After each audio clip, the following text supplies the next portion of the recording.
Yo sé que el asesino de Mr. Ackroyd está aquí, en este cuarto, en este preciso momento. Al criminal es a quien hablo. Mañana la verdad irá a parar a manos del inspector Regland. ¿Me comprenden? Hubo un largo silencio. La anciana bretona entró con un telegrama que Poirot abrió. La voz que Bloom se alzó fuerte y vibrante. Usted dice que el criminal está entre nosotros. ¿Se sabe quién es? Poirot había leído el mensaje, que arrugó en su mano. Lo sé ahora. Dio un golpecito en la pared, en la pelota de papel. ¿Qué es eso? Dijo Raymond rápidamente. Un telegrama procedente de un barco que navega con rumbo a Estados Unidos. Hubo un nuevo silencio de muerte.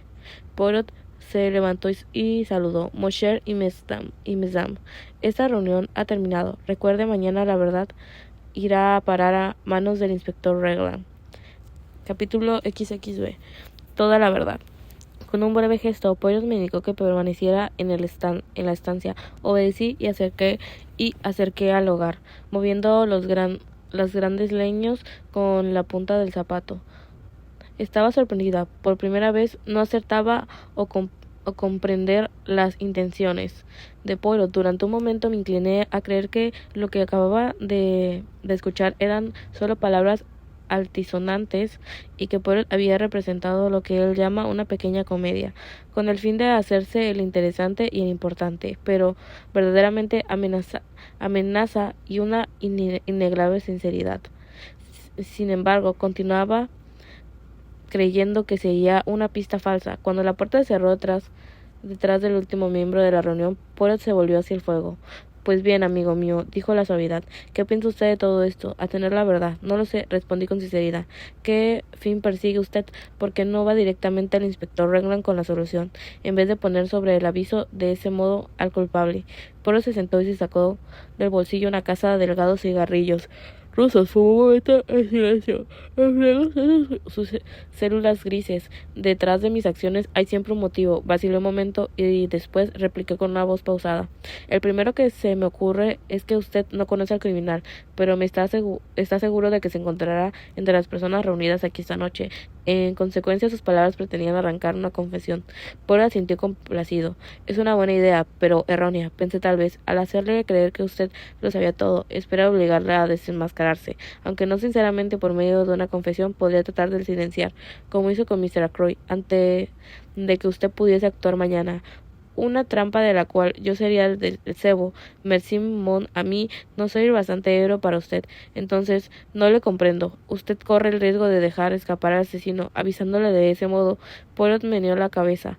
No puede escapar, dijo gravemente. Solo le queda el camino de aprender, y ese camino no lleva a la libertad. ¿Usted cree realmente que una de las personas que se encontraban aquí esta noche cometió el crimen? Preguntó con incredulidad. Sí, amigo mío. ¿Cuál? Hubo un silencio que duró unos minutos. De pronto, arrojó a la colilla en el hogar y empezó con voz reposada. Voy a llevarle en el camino que he recorrido yo mismo, paso a paso. Me acompaña usted y verá todos los hechos, señalé infaliblemente a una determinada persona. Para empezar, había dos hechos y una pequeña discrepancia en las horas que me llamaron de un modo especial la atención. En primer hecho era la llamada telefónica. Si Ralph Peyton era en realidad el asesino, la llamada carecía de sentido. Era absurda, me dije, que Peyton no era el criminal. Me aseguré de que la llamada no fue hecha por nadie de la casa, y sin embargo, estaba convencido de que tenía que buscar al criminal entre los que estaban presentes la noche fatal. Llegué, pues, a la conclusión de que la llamada debió de provenir de un cómplice. Esta deducción no acaba de satisfacerme, pero de momento no la descartaré. Examiné luego el motivo de la llamada. Eso resultó difícil. Solo podía estudiarlo juzgando su resultado. Que el crimen se descubrió aquella noche en la mañana siguiente. ¿Comprende usted? Secroy había dado órdenes para que no le molestaran y no era probable que nadie entrara en el despacho aquella noche. 3. Bien. El asunto marcha, ¿verdad? Pero algunos puntos continuaban oscuros. ¿Cuál era la ventaja de hacer descubrir el crimen aquella noche en vez de la mañana siguiente? La única idea de que se ocurrió fue el asesinato, sabiendo que el crimen se descubriría a una hora determinada. Se las compondría para estar presente cuando se forzara la puerta o inmediatamente después. Llegamos ahora al segundo hecho. El sillón apartando de la pared, el inspector Regland desechó el detalle por carecer de importancia. Yo, en cambio, le consideraba siempre el mayor interés. En su manuscrito usted ha dibujado un pequeño plano del despacho. Si lo tuviese aquí en este momento, vería que el sillón colocado de la manera indicada por Parker se encuentra precisamente en línea recta en la puerta de la ventana. La ventana, veo que capta mi primera idea. Me imagino que entraron por la puerta, pero no tardaron en abandonar esa posición, pues aunque el sillón tenía un respaldo muy alto, tapaba muy poco la ventana. Pero recuerda usted, mon ami, que frente a esa ventana había una mesa cubierta de libros y revistas. Esa mesa daba completamente oculta al sillón, y enseguida surgió en mi mente la primera sospecha de la verdad. Supongamos que había en esa mesa algo que no se quería que fuese visto. Podía ser, pero sabía que era algo que el criminal no había podido llevarse consigo cuando cometió el asesinato y que era un asunto vital para quitarlo de allí tan pronto como fuese posible. Después de ser descubierto el crimen, la llamada telefónica obedecería. 4 personas estaban presentes cuando la policía llegó: usted, Parker, el comandante Bloom y Mr. Raymond. Eliminé inmediatamente a Parker, puesto que cual fuese la hora en que se descubrió el crimen, se encontraría allí. Además, él fue quien me habló del sillón cambiado de sitio.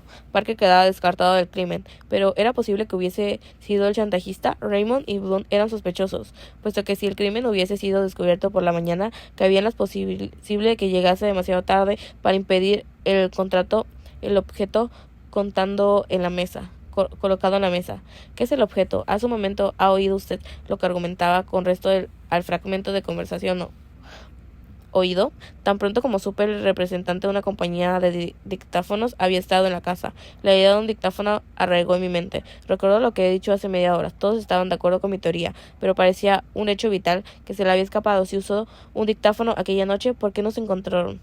No había pensado en eso. Sabemos que fue entregado el dictáfono a Mr. Ackroyd, pero no estaba entre los objetos pertenencia. Si algo fue retirado de la mesa, ¿por qué no había de ser el dictáfono? Sin embargo, la empresa no era fácil. La atención de todos los que estaban naturalmente concentrados en la muerte.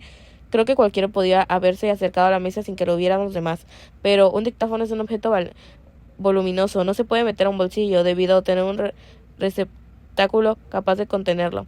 Ya ve usted a dónde llegamos. La figura, pero tal vez hubiese estado presente si se hubiera descubrido la mañana siguiente. Una persona que llevaba un receptáculo dentro de la cual había dictáfono. Le interrumpí. ¿Por qué habría de llevarse el dictáfono?